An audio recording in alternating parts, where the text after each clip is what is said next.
Hello, hello! Ano bang naging activity nyo last Sunday? Kung ang karamihan ay nagpunta ng beach, ilog at resorts, kami naman ay nag-boodle fight lang dito sa bukid. Kaya't for today's vlog, halik kayo at samahan nyo kami sa boodle fight namin. Pagkatapos nga namin mag-almusal last Sunday, naghanda naman yung mga kapatid ko at mga pamangkin na nagpunta ng church. Samantalang kami ni Kuya Allen ay naiwan naman dito para mamalengke. Napag-usapan kasi namin magbo-boodle fight for lunch. Kasi boodle fight mamaya. Tara, mamalengke muna tayo.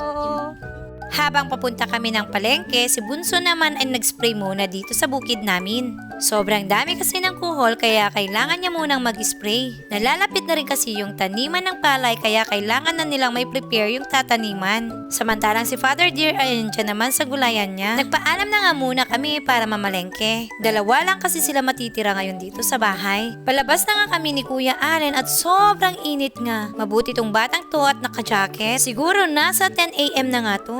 Anong oras pa lang pero tirik na talaga yung araw. Sobrang summer na nga talaga dito sa probinsya.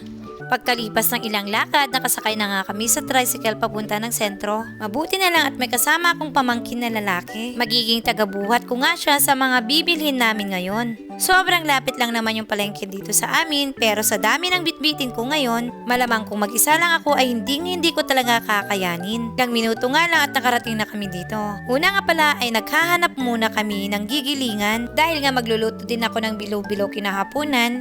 May dala nga kaming nyog na ipapagiling na lang. Sabi nga ni Kuya, dito kami sa loob na palengke maghahanap. Pandalas nga yung hanap namin dito pero wala pa rin kami makita. Ang sabi ko nga hanapin namin kung saan yung medyo maingay at panigurado doon ang gilingan. Sinundan nga namin yung mga ingay, ang akala ko nga gilingan yun pala mga electric fan dito sa loob ng palengke. Sobrang nakakatuwa kasi yung mga vendors dito ay hindi na mahihirapan sa sobrang init. Halos lahat ka ng poste sa loob ng palengke ay may mga wall fan. O diba guys, sobrang nakakatuwa talaga. Hindi na mahihirapan sa sobrang init yung mga vendors. At dahil nga wala kaming mahanapan na gilingan, kaya't nagtanong nga lang kami. At dito nga kami napadpad sa isa pang building ng palengke. Ditong building naman ay mga gilingan, gulayan at sa taas naman nito ay yung isdahan. Pagkatapos naming iwanan yung gigilingin, nagpunta kami ulit dito sa may palengke. Doon sa kabila, mas marami kasing vendors doon at medyo mas mura. At bibili nga kami nitong sili. Dahil nga mag-iihaw tayo ngayon at boodle fight, syempre hindi mawawala yung sili. Kumuha na rin kami ng pipino, okra at sili lang kasi yung lulutuin namin na gulay na pang-ihaw. Food trip na nga lang yung naisip namin ng Easter Sunday para sa pamilya. Alam kasi namin na yung resort, mga ilog, ay super crowded ngayong araw. Pagkatapos namin sa gulay, ay nagpunta na kami dito sa bilihan naman ng isda. Ito nga pala yung bili ng kapatid ko na iihawin naming isda, itong tilapia. Nakakatuwa nga at live na live pa talaga. Sobrang nakakamiss talaga yung ganitong bandingan. Walang pasok sa trabaho yung mga kapatid ko. Wala rin pasok sa school yung mga bata. Isa pa, may mga bisita pa rin kaming mga dalagita. Habang namamalengke nga kami, nai-imagine ko na yung kainan namin mamaya. Pagkatapos nga namin bumili ng tilapia, bumili na rin kami ng tahong na pang-ihaw. Pababa na nga ako nito ng hagdan nang may makita akong namamalimos dito. Minsan meron, minsan wala dyan sa post na yan. At dahil may barya naman ako kaya't hinulugan ko kahit konti. Last naman na destinasyon namin ay yung pag-pick up ng pinagiling naming nyog. Nabayaran na nga namin kanina kaya for pick up na lang to. Kailangan na rin namin kasing umuwi kasi anong oras na at mag-iihaw pa nga kami. Akala ko nga tapos na kami pero biglang humirit tong si Kuya na bumili ng nilupak at palitaw nga yung gusto niya. Dahil medyo gutom na nga rin kami, kaya't pumili na lang kami kahit konti. Saktong-sakto, pagpara namin ng mga tricycle ay andito pala parating yung pinsan namin. Kaya't siya na lang yung nasakyan namin pauwi ng bahay. Fast forward, nakarating na pala kami dito sa bahay. At dahil patanghali na talaga, kaya't nagtulong-tulong na kami sa paghahanda. Tinawag ko na rin si Bunso na mag-prepare na kung saan mag-iihaw. Samantalang ako nagtuhog na rin ako ng okra, ng sili, at nag-asikaso dito sa kusina kasama yung mga pamangkin ko. At si Bunso na nga lang yung nakatoka sa pag-iihaw ng mga ulam namin. Like tong tilapia na una na siyang nag-ihaw at dinala ko na rin yung mga ibang gulay na iihawin pa niya. Pagkatapos nun ay naghanda na rin kami ng ilang mga kakailanganin pa namin. Like tong tahong na iihawin pa rin. Syempre, kailangan linisin muna to bago maihaw. Naghugas at nag-slice na rin kami ng kamatis. Nanguha rin kami ng mangga dun sa may puno namin. Diba, nangangasim na naman ako. 2 piraso nga pala ng mangga ay kunudkod na ng patid ko. Ito naman yung magsisilbing sausawan namin mamaya sa mga gulay. May spring onion sa galing din sa garden namin. Talagang nagtulong-tulong na kami sa paghahanda ng mga oras na to. Dumating na rin kasi yung mga galing ng simbahan. Hala guys, nangangasim na rin ba kayo dito sa paghiwa ko sa mangga? Habang gumagawa kami sa loob, naghanda na rin sila dito. Kumuha na nga lang din sila ng daon ng saging at dito talaga kami kakain ngayon. Tingnan nyo yung paligid namin, andito nga lang kami sa bukid talaga. Sa mga ganitong venue, sobrang sarap ng mag-boodle fight dito. At dahil na set up na, naglabas na rin kami ng mga pagkain na ilalagay namin. Ayan si Kuya Allen, nakuha pa talagang sumilip sa camera. Shout out sa mama at papa niya. Dahil nasa abroad kayo, kayo naman ngayon ang mapapasana all. Dahil ako, sana all no more, insert no more dahil kasama na nila ako ngayon dito. At ito yung pinakamasayang part dito. Yung sabay-sabay na naghahanda, naglalagay ng mga pagkain. Ito talaga yung pinakamasaya sa lahat, yung sama-samang kumakain yung buong pamilya.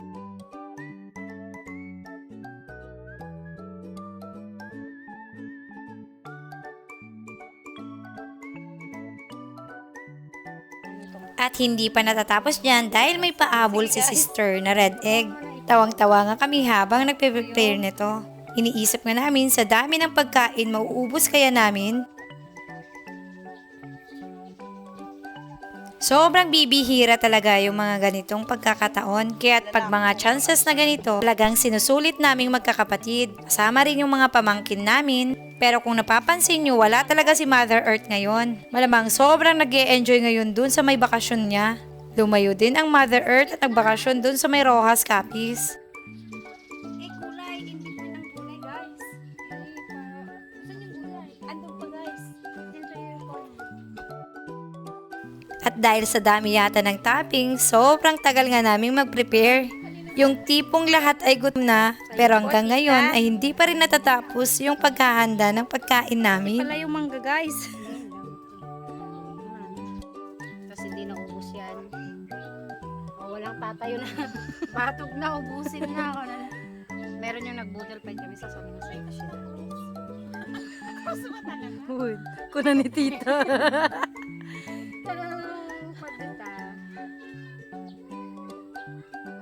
Ano kompleto ang boodle fight kung walang sili? Inihaw na sili. Hindi po yung... Patingin ko ngayon ate.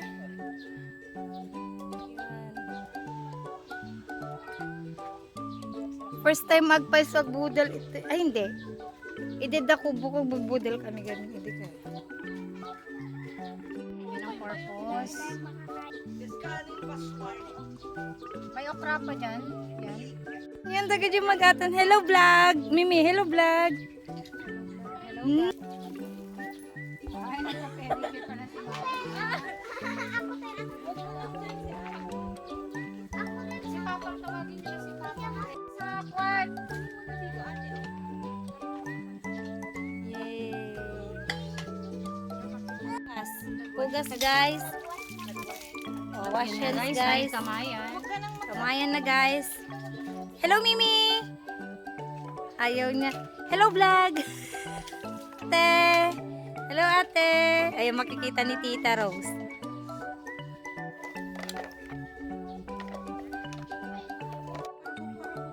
Lord, thank you for this day. Thank you that we are here together, O Lord. Salamat po sa oras na binigay mo sa amin, Panginoon, na magkasalo-salo ngayon, Panginoon. Salamat po sa blessing na nasa harapan namin, Panginoon. Salamat sa mga pagkain na aming kakainin. Salamat po. Pasa nila, Panginoon, ibalik mo sa kanila. Salamat din po, Panginoon, na patuloy mong iniingatan ang mga mahal namin sa buhay na nasa malayo, Panginoon. Patuloy na sana, Panginoon, na ikaw ang mag-ingat po sa kanila. Gabayan mo po sila and kami rin po dito. Salamat po. In Jesus' name we pray. Amen. Happy birthday to you. Tatayo pag dinauwi. Wala akong tapat. At tapos na yung pagkahanda at pagdadasal namin. Ano pa ba ang kasunod nito? Kundi ang kainan na. Magkakamay nga lang talaga kami at dito mismo sa dahon kami kakain. Kaya for today's lunch, Wala kaming huhugasan na mga plato. Tara't, kain po tayo.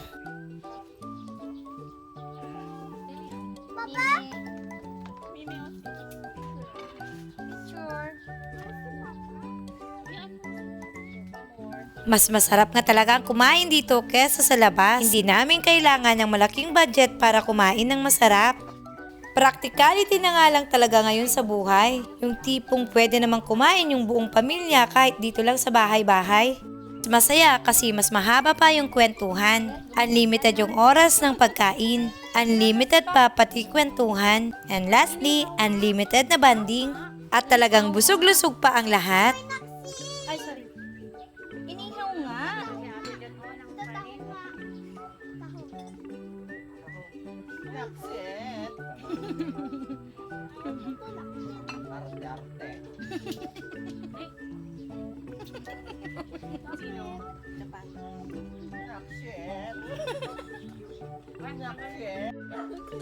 Pagkatapos nga ng lunch, pauwi na rin yung mga dalagang bisita Bye-bye, namin. guys! Bye-bye, guys! At sa ganitong paraan lang namin in-spend ang aming Easter Sunday. At sobrang saya kahit simple lang. At sana nabusog din namin kayo sa panonood nyo.